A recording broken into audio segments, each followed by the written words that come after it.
Yakub menamai tempat itu Peniel, karena aku telah melihat Tuhan muka dengan muka dan jiwaku dilepaskan. Peniel, jadi pani, PN, itu muka ya. Mukanya Tuhan, jadi Peniel itu kira-kira mukanya Tuhan.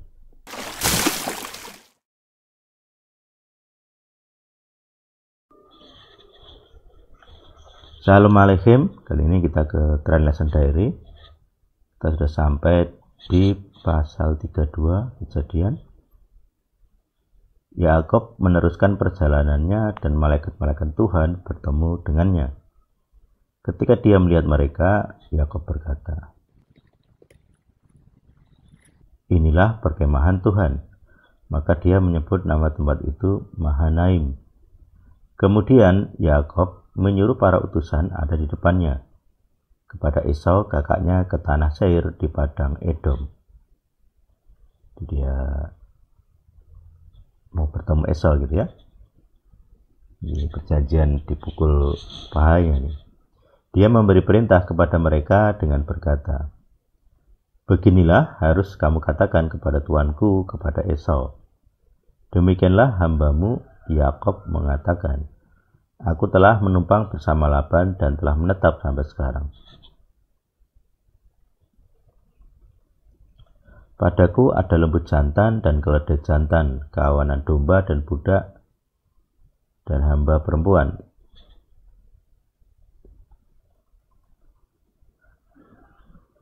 Dan aku telah menyuruh untuk memberitahukan kepada tuanku supaya beroleh anugerah di matamu." Kembalilah para utusan itu kepada Yakub sambil berkata, "Kami telah sampai kepada kakakmu, kepada Esau, dan dia juga sedang dalam perjalanan untuk menemui engkau. Dan 400 orang ada bersamanya." Nah, tentara ya. Yakub sangat ketakutan dan menjadi tegang karenanya.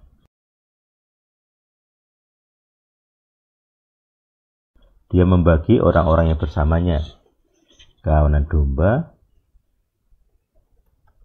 kawanan lembu, dan unta-unta dalam 2 kelompok.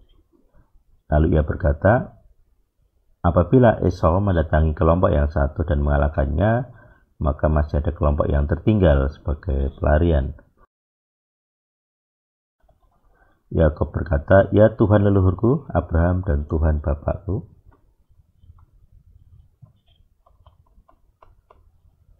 Ishak, Adonai yang telah bersabda kepadaku, pulanglah ke negerimu dan kepada kaum keluargamu, dan aku akan melakukan yang baik kepadamu. Aku telah menjadi tidak layak akan segala kemurahan dan akan segala kesetiaan yang telah engkau lakukan kepada hambamu.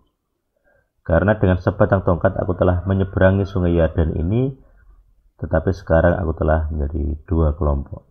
Aku mohon, lepaskanlah aku dari tangan saudaraku, dari tangan Esau, karena aku sangat takut kepadanya. Jangan-jangan dia datang dan akan membunuhku." Para ibu sampai kepada anak-anak, "Engkau sendiri telah bersabda, sesungguhnya aku akan melakukan yang baik bagimu dan akan buat keturunanmu seperti pasir di laut yang tidak dapat dihitung oleh karena banyaknya." Jadi, kepada Abraham dijanjikan itu, kepada Yakub juga demikian. Jadi mereka bertiga, Ishak juga. Dia tinggal di sana sepanjang malam itu, lalu ia mengambil dari apa yang ada di tangannya suatu persembahan bagi saudaranya, bagi Esau saudaranya, 200 kambing betina dan 20 kambing jantan, 200 domba betina dan 20 domba jantan. Nah, angka apa itu? 200 dan 20 ya. 30 unta yang sedang menyusui beserta anak-anaknya, 40 lembu jantan dan 10 lembu jantan muda. Lembu betina tadi. 40 lembu betina dan 10 lembu jantan muda, 20 keledai betina dan 10 keledai jantan. Wah, ini kaya sekali ya ini ya. Dia memberikannya ke dalam tangan hamba-hambanya kelompok demi kelompok secara tersendiri, dan dia berkata kepada hamba-hambanya itu, "Majulah lebih dahulu di depanku dan kamu harus menjaga jarak antara kelompok yang satu dan kelompok yang lain." Dia berpesan kepada yang pertama dan menyatakan, "Apabila Esau kakakku bertemu dengan kamu dan bertanya kepadamu dengan mengatakan, siapa kamu dan kemana kamu akan pergi, serta milik siapakah yang di depanmu itu, maka kamu harus mengatakan, milik hambamu Yakub, ini adalah suatu persembahan yang dikirimkan bagi Tuanku, bagi Esau, dan lihatlah dia sendiri juga ada di belakang kami. Dia juga berpesan kepada yang kedua, juga kepada yang ketiga, juga kepada setiap orang yang berjalan di belakang kelompok-kelompok itu, dan berkata, sesuai dengan perkataan-perkataan inilah harus kamu ucapkan kepada Esau dalam perjumpaanmu dengannya. Saking takutnya ya. Ayat 20. Kamu juga harus mengatakan, lihatlah hambamu Yakob ada di belakang kami, sebab ia berpikir, aku harus menenangkan air mukanya dan persembahan yang berangkat lebih dahulu daripadaku, dan sesudah itu aku dapat melihat wajahnya, mungkin dia akan menengadahkan wajahku. Jadi persembahan itu sampai lebih dahulu dari hadapannya, sedangkan dia sendiri tinggal di perkemahannya sepanjang malam itu. Nah ini Tuhan mulai muncul ya. Dia bangun pada malam itu lalu mengajak kedua istrinya dan kedua hamba perempuannya dan ke-11 anaknya. Dia menyeberang di penyeberangan Yapok. Dia membawa mereka dan menyeberangkan mereka melintasi aliran sungai, dan dia menyeberangkan apa yang ada padanya. Maka Yakub tertinggal sendirian, dan seseorang bergulat dengannya sampai fajar menyingsing. Ketika dia melihat bahwa dia tidak dapat mengalahkannya, wah menarik. Jadi fisiknya Yakub ini ya kuat juga ya. Jadi sosok yang diajak bergulat ini tidak dapat mengalahkannya. Lalu dia memukul pangkal pahanya sehingga pangkal paha Yakub terpelecok dalam pergulatan dengannya. Lalu dia berkata, lepaskanlah aku karena fajar telah menyingsing. Namun dia menjawab, aku tidak dapat melepaskan engkau kecuali engkau memberkati aku. Wah ini kok ngerti nih siapa dia gitu ya. Dia bertanya kepadanya, siapa namamu? Dia menjawab, Yakub. Dia berkata, namamu tidak lagi akan dipanggil Yakub, tetapi Israel, karena engkau telah bergumul dengan Tuhan dan dengan manusia, dan engkau telah menang.